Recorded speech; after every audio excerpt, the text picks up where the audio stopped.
برسول الله والبدوي ورجال من بني علوي سلكوا في منهج النبوي برسول الله والبدوي برسول الله والبدوي ورجال سلكوا في المنهج النبوي برسول الله والبدوي وبإني قد مددت يدي منك أرجو فائض المدد ربي إني قد مددت يدي منك أرجو فائض المدد فأغثني أنت معتمدي برسول الله والبدوي برسول الله والبدوي ورجال من بني علوي سلكوا في المنهج النبوي برسول الله والبدوي.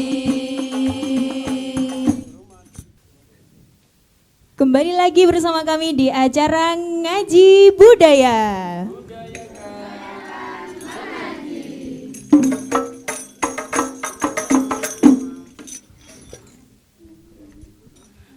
Pemirsa yang ada di rumah, yang lagi makan jajannya atau lagi ngobrol-ngobrol santai bersama keluarga sambil menyaksikan Ngaji Budaya, kita semangat untuk mencari ilmu dan bagaimana kita menumbuhkan rasa semangat hidup.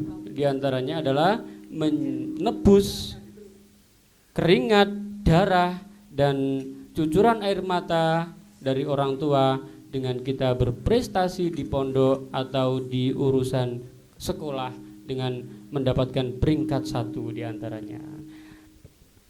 Kembali lagi kita ke Pak Freddy. Pak Freddy, di antaranya kiat-kiat untuk mengingat apa jasa-jasa orang tua itu, kiatnya bagaimana, Pak?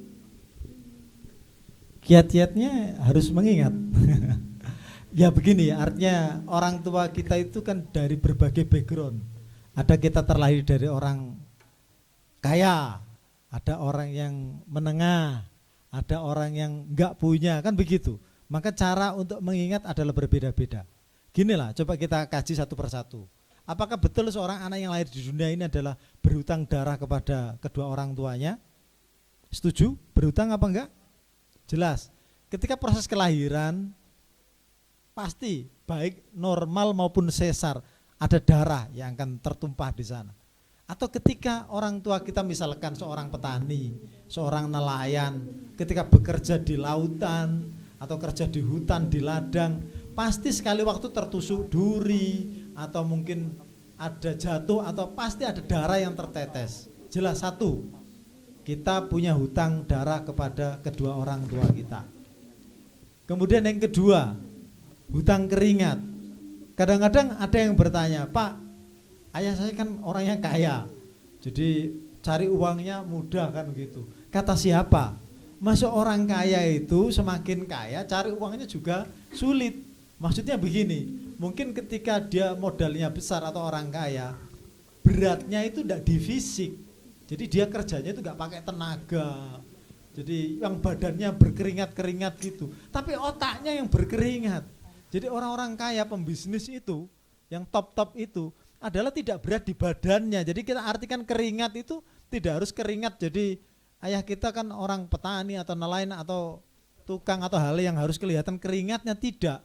Walaupun dia kerja pakai otak, pakai pikiran, itu lebih banyak keringatnya juga. Mereka memeras otak bahasanya. Apa hasil peras otak itu? Ya keringat, itu keringatnya otak. Walaupun tidak nyata kan begitu ya.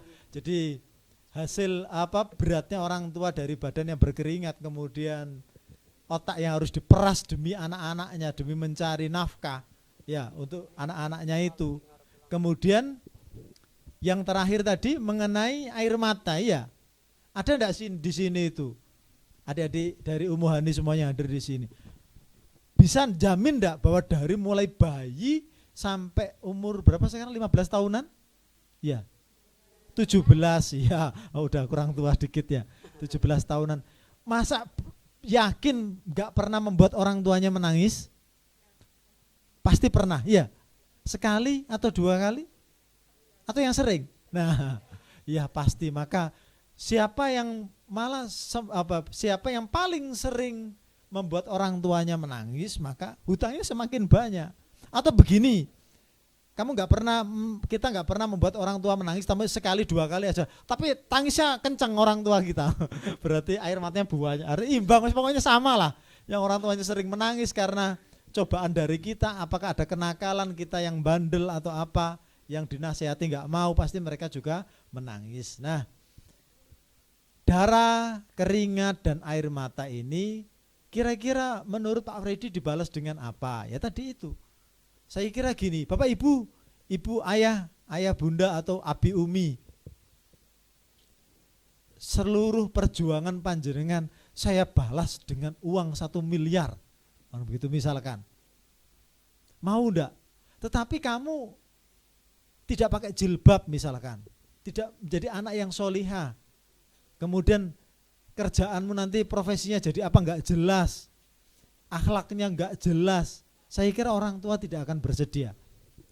Anakku, aku akan menolak 1 miliar itu.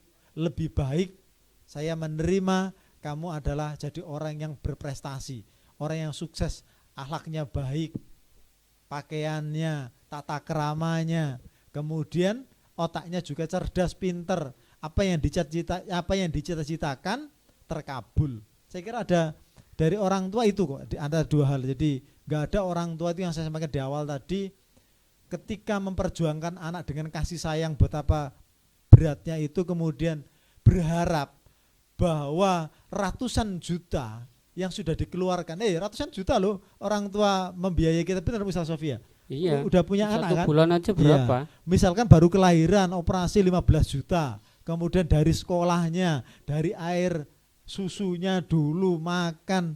Wes pokoknya andai kan kamu tidur di rumah orang temu ngekos gitu habis berapa? Bisa 500 juta. Pertanyaannya gini, Bapak Ibu, Umi Abi, perjuangan jenengan semua sekarang saya gantikan dengan uang 1M atau 500 juta. Pasti enggak itu yang diharapkan. Pasti semua orang tua yang ada di rumah pasti setuju dengan saya. Bukan itu yang diharapkan. Yang diharapkan orang tua, kalau bahasa Jawanya itu sederhana gini loh. Ingin melihat anak-anaknya tumbuh menjadi orang yang benar. Kalau dipondokkan di Sunan Derajat berarti menjadi santri yang benar. Kalau dia karena dia adalah seorang muslimah, karena ini asrama Umuhani, maka dia adalah menjadi muslimah yang benar, yang bisa menjaga auratnya, bisa menjaga akhlaknya, bisa menjaga akidahnya, sehingga dia nanti akan menjadi calon ibu, calon istri, calon nenek bagi anak-anak, suami dan cucu-cucunya. Saya kira semua orang tua akan mengharapkan itu. Jadi saya simpulkan pada sesi kali ini adalah apa yang paling pas, hal apa yang paling pas untuk menebus hutang darah, air mata dan keringat kita kepada orang tua adalah prestasi, harga mati, gitu aja. Harus berprestasi di bidang apapun. Di Sunan Derajat begitu banyak ilmu dari abayai, dari para asatid, dari master dan mister di sini, dari guru-guru. Banyak ilmu, bahkan lautan di sini. Sampai yang berani mondok ke sini, yang sudah memutuskan mondok di sini, harus pulang minimal membawa 1 prestasi.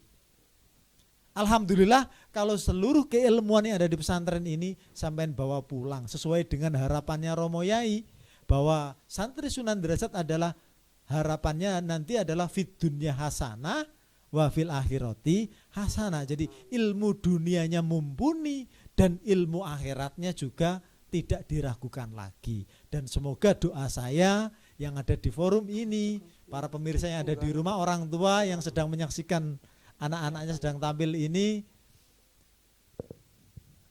bisa mencapai target atau impian yang diharapkan. Jadi anak-anaknya berhasil semua, pulang dari pesantren sesuai dengan harapan, dan dia menjadi apa yang dia cita-citakan, sukses dunia dan sukses di akhirat.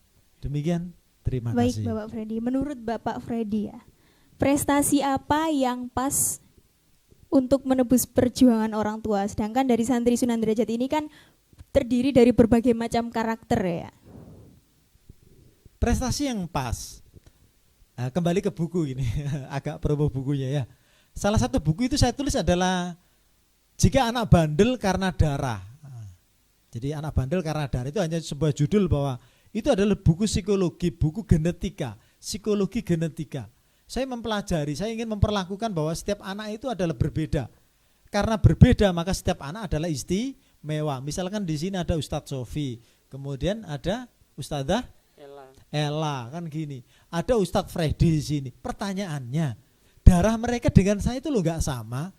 Gen yang kita warisi ini loh nggak sama, maka otomatis bakat kita pun tidak sama. Terutama adalah seluruh warga atau santri di asrama Ummu Hani, terutama dan umumnya pada asrama-asrama di pondok pesantren yang lain. Itu saya tulis lengkap di situ bahwa setiap anak dilahirkan istimewa, setiap anak dilahirkan berbeda, dan karena istimewa dan berbeda, karena berbeda maka itu istimewa. Kalau anak dilahirkan sama, bakatnya sama, wajahnya sama, mana yang istimewa? Maka Allah menakdirkan kita berbeda itu karena Allah ingin menakdirkan bahwa manusia ciptaannya ini adalah semuanya istimewa. Nah, istimewa itu bagi masing-masing orang adalah berbeda. Apabila Anda punya bakat misalkan di musik, maka kamu akan istimewa menjadi seorang musisi. Nanti akan dakwah dengan musik-musiknya, ya kan, membuat band, membuat qasidah dan lain-lain, akan menyebarkan agama, dakwah lewat musik itu yang diharapkan Abaye misalkan. Kemudian Anda punya bakat di perekonomian, kita diajari dengan ekonomi, maka prestasinya harus di ekonomi. Misalkan kuliah ambil jurusan ekonomi, ambil diklat dan yang lainnya, pulang membawa ilmu ekonomi yang sudah didapat di Sunan Derajat ini, kemudian diterapkan, punya uang banyak, sukses, bisa bangun pesantren, bangun musola, bangun lembaga-lembaga sosial itu.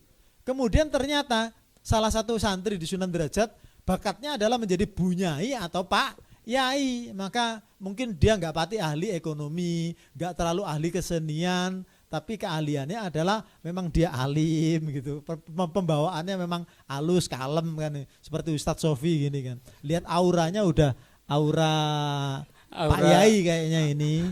Kalau Ustadzah Elanya kayaknya ini senimannya ini, presenter top, semoga nanti amin. Nah, mungkin kayaknya suaranya juga bagus, penyanyi juga. Semoga koriknya juga bagus ya. Amin. Kayaknya bisa hafal Quran juga nanti. Amin. Amin paling serius ya. Jadi hafidhah juga. Nah, kan kita berbeda. Pak Freddy bakatnya apa gitu. Ya tadi jadi guru, jadi penulis sementara. Nah karena ingin jadi motivator, tulis kayaknya juga harus jadi motivator. Amin. Semoga nanti betul-betul jadi motivator. Itu ya. Jadi prestasi apa yang pas bagi seseorang, maka harus diketahui bakat kita apa. Sarannya Pak Freddy, baca buku saya yang ada Jika Anak Bandel Karena Darah. Ketika membaca buku itu kamu akan menemukan siapa dirimu, darah apa yang mengalir, darahnya siapa, darah dari keluarga ibu, apa dari keluarga ayah, apakah dari kakek, itu bisa terdeteksi lewat buku saya itu. Oh, saya mewarisi bakat kakek saya yang seorang ahli ekonom kan begitu. Oh, Ustadz Sofi ini saya bakat dari abah saya karena kiai di rumah, maka saya cocok jadi kiai, ini harus pulang ini misalkan. Gitu, jadi akan ketahuan di situ. Maka kalau darahnya biru Pak. Darah biru beda lagi nih pembahasannya. Ya darah biru. Ya darah biru berarti memang turunannya orang-orang hebat, orang-orang yang sudah banyak prestasi di masa lalu, maka tanggung jawabnya lebih berat. Maka dia juga harus sukses seperti mbah-mbah dan kakek-kakeknya, seperti turunan nabi, turunan kiai, turunan yang punya pesantren itu, maka harusnya lebih hebat lagi daripada pendahulunya. Berarti hutangnya juga lebih banyak Pak ya? Iya, hutangnya lebih banyak. Jadi kita yang terlahir dari orang biasa, ketika kita sukses luar biasa enggak? Luar biasa. Mana suaranya Umu Hani? Ketika kita dilahirkan dari orang biasa kemudian kita sukses, luar biasa enggak? Luar biasa. Karena wong orang tuanya lo petani, orang tuanya lo nelayan seperti Pak Freddy ini, hanya anak nelayan kemudian bisa jadi guru, bisa jadi ustadz. Wah, ini sudah bersyukur sekali saya. Ini prestasi. Tetapi kalau ada anaknya sudah anaknya Bu Nyai sama Pak Yai kok hanya sekedar jadi ustadz, ini punya hutang berat ini hutangnya. Jadi dia harus punya pesantrennya lebih besar. Kalau abahnya itu kiai level lokal, dia harus jadi abah Yai atau Bu Nyai level nasional. Jadi semakin tinggi derajat orang tuamu hari ini, maka hutangmu semakin besar. Tapi itu bisa dipermudah, Pak. Gimana? Dengan dakwah lewat Facebook itu sudah menjadi tokoh nasional, iya, Pak. betul, Atau betul. Internasional. Lewat YouTube juga ya. Lewat YouTube juga. Iya, betul. Itu jadi hutang kita bermacam-macam ya. Tapi intinya satu kata bahwa seluruh anak punya hutang besar. Punya hutang yang tak dapat dinilai dengan materi. Berapa juta Pak Freddy? Tidak ada. Berapa liter air mata? Enggak ada ukurannya. Intinya kita simpulkan bahwa kita banyak hutang kepada orang tua. Jangan santai. Jangan merasa kamu seperti orang yang enggak punya hutang sama orang tua. Orang yang telah melahirkan kita dan mendidik kita menjadi produk seperti ini. Menjadi manusia yang sempurna, manusia yang sehat gitu kan. Itu ya. Jadi tanamkan dalam diri bahwa kita masih banyak hutang yang harus kita tebus, maka semangat beribadah, semangat belajar dan semangat meraih prestasi. Baik, menanggapi judul buku yang pertama ini Bapak Freddy, Mimpi Menjadi Motivator. Kalau boleh tahu apa sih motivasi dari Bapak Freddy sehingga memilih menjadi penulis buku? Ceritanya begini, nah ini yang saya katakan, saya ini kan anaknya nelayan dulu. Ayah saya adalah seorang nelayan karena saya tinggal di pesisir, Pak Freddy ini. Dari kecil Pak Freddy ini diajak ikut nangkap ikan, jadi melaut sama ayah. Ayah selalu kasih wejangan begini, anakku sing ganteng kan gitu, orang Jawa. Ini orang Jawa semua ya. Besar ya, nanti disekolahkan bapak ya, di sekolah sing pinter, sing temen, nanti semoga dapat pekerjaan yang tidak berat seperti ayah begini, harus terpapar matahari, harus kena hujan, berbantal ombak, kena badai. Kamu harus jadi orang yang pinter, yang punya prestasi, sehingga nggak perlu kerja berat seperti ayah seperti ini. Nah, itu yang tanamkan dalam diri saya. Bismillah, ini adalah doa dan upaya ayah saya bahwa saya tidak boleh jadi nelayan seperti beliau. Tapi maaf ya, saya katakan bahwa saya garis bawahi, tidak semua nelayan itu berat. Jadi banyak juga nelayan-nelayan sukses, sudah jadi juragan, perahunya banyak, itu juga enggak berat itu. Terus kemudian apakah, maaf nanti khawatir pemirsa ada yang dari nelayan. Ini hidup itu enggak ada yang berat kok. Apa kerjaan itu enggak ada yang berat nelayan kalau kita ikhlas. Nelayan sekarang canggih, Pak. Iya, dan kita mensyukuri. Saya khawatir pemirsa ada yang rumah ada nelayan protes. Pak Freddy mengatakan nelayan itu susah ya, enggak. Yang penting kalau kita bersyukur dan kita ikhlas dengan pekerjaan kita, insya Allah enggak ada kok yang berat. Tetapi bagaimanapun orang tua saya itu kan orang awam, ayah saya. Ingin anaknya itu jangan kerja di samudra yang begitu berat, kalau bisa kerja darat, kerja yang nggak pakai tenaga yang terlalu berlebihan, ya pegang polpen aja, nggak usah pakai tali yang berat, narik jangkar itu. Nah, akhirnya saya bermimpi, wah saya harus sukses. Alhamdulillah sudah jadi guru. Wah, saya ingin jadi guru yang menginspirasi murid-murid saya. Saya ingin jadi motivator, diundang orang, bedah buku, buka acara yang macam-macam. Lalu saya begini, sementara bakat saya adalah hanya ngomong. Saya baru bakatnya ini ngomong aja, nyemangati orang. Nah, orang itu kalau hanya ngomong biasanya kurang dipercaya orang. Orang itu ngomong itu harus bisa membuktikan. Maka begini, bukti yang tertulis paling bagus dalam akademik adalah menulis sebuah buku.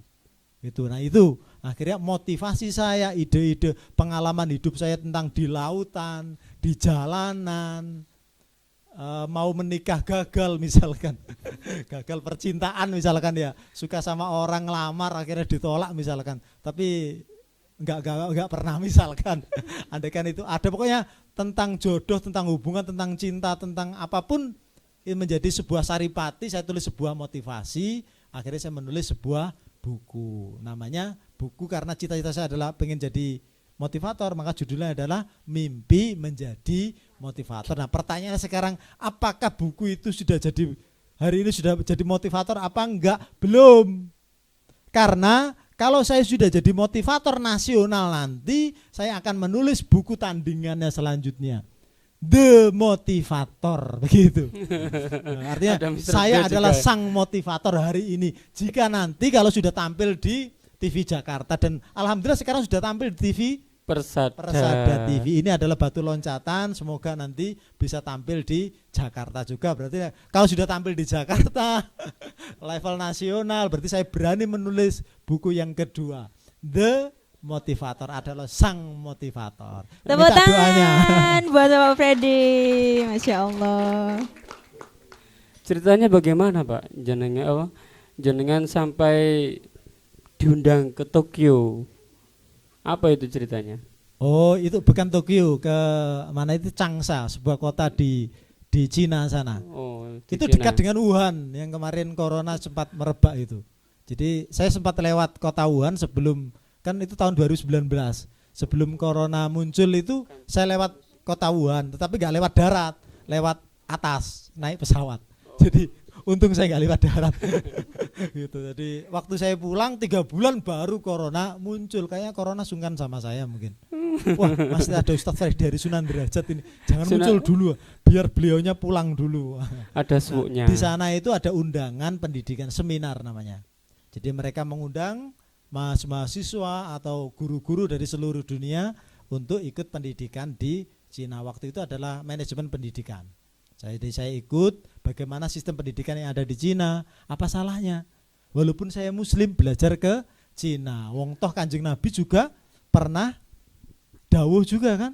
Artinya sebuah hadis bahwa utlubul ilma walau bisin. Oh, Kanjeng Nabi aja boleh kok, walaupun di sana itu katanya apa itu tidak perlu sama orang muslim gitu. Katanya lo ya, kenyataannya kan enggak. Ternyata gitu Ustaz Sofi. Saya nyampe sana, di setiap kota itu ada masjidnya kok. Oh, sampai seperti itu. Iya, yo, seakan-akan info yang dari sana, sementara kan Cina itu enggak pro Islam atau apa, maka mereka mengundang, termasuk saya muslim ini adalah supaya orang dunia itu tahu bahwa Islam itu enggak, Cina itu enggak sekejam itu. Mungkin jawaban mereka kenapa ada kekerasan tentang muslim itu adalah bukan urusan sentimen agama, itu adalah tentang politik dan ekonomi. Iya. Jadi maka pemirsa dan anak-anakku bisa menyimpulkan semua. Ketika setiap kota ada masjidnya, sementara kota yang saya kunjungi, semua kota saya tanya sama panitianya, where is the mosque? Masjidnya di mana? Mesti dikasih alamat. Oh itu Pak, sebelah di sejalan sana gitu. Akhirnya saya sholat di sana. Oh sambil selfie kan begitu. Kemudian saya pindah lagi ke kota lagi. Saya tanya lagi, Pak Freddy, semoga menjadi santri yang bagus ya. Contoh yang baik. Mesti yang saya tanya bukan kolam renangnya mana atau pusat perbelanjaan. Yang saya tanyakan selalu masjidnya di mana. Karena saya ingin bahwa pokoknya di negeri yang katanya enggak pro Islam itu kan gitu. Saya bisa membuktikan. Nah, waktu itu adalah Ramadan sampai hari raya saya di sana 1 bulan. Wow, jadi seminar pendidikan. Lama sekali, Pak. Keliling kota-kota sama kampus-kampus, dan alhamdulillah saya bisa membuktikan bahwa muslim bisa hidup harmonis di sana dan dilindungi pemerintah. Itu adalah hari raya saya sholat Idul Fitri sama orang Cina. Jadi Cina yang muslim. Jadi di sana itu ada satu kota, misalkan kota Loyang, kota Loyang. Itu di situ ada komunitas muslimnya. Ada masjid, kemudian di sekitar masjid itu ada rumah makan yang tulisannya Cina semua tapi ada halalnya besar, halalun gitu. Oh ini tempat makan saya. Dan gitu. Jadi saya di sana cari tempat makan yang halal. Di dekat-dekat masjid itu ada komunitas muslim dan otomatis ada tempat makan itu. Nah, akhirnya saya nulis buku motivasi lagi di sana. Apa itu bukan mimpi, ada bukunya adalah Menuntut Ilmu Sampai ke Negeri Cina. Jadi menuntut ilmu tentang pendidikan, tentang budaya mereka, dan tentang isu-isu yang beredar. Apakah betul negeri Cina ini kejam sama orang muslim? Nah, saya selaku muslim nyampe sana, pulang sampai selamat gak apa-apa. Bahkan ada yang non muslim orang Cina, saya diantarkan ke masjid. saya sholat di sana. Jadi itulah kenyataannya. Maka benar, dimanapun itu adalah tempat kita belajar, walaupun negeri terkenal dengan apa bahasanya komunis atau tidak percaya sama Tuhan, ateis, tapi mereka tetap memberikan kebebasan kepada rakyatnya bagi yang beragama. Jadi akhirnya lahirlah buku motivasi yang kedua, namanya Menuntut Ilmu sampai ke negeri Cina. Itu adalah real pengalaman saya di sana. Saya tulis, kemudian saya bubui tentang motivasi. Terima kasih. Tepuk tangan untuk narasumber kita yang hebat sekali. Masih bersama Asrama Umi Hani.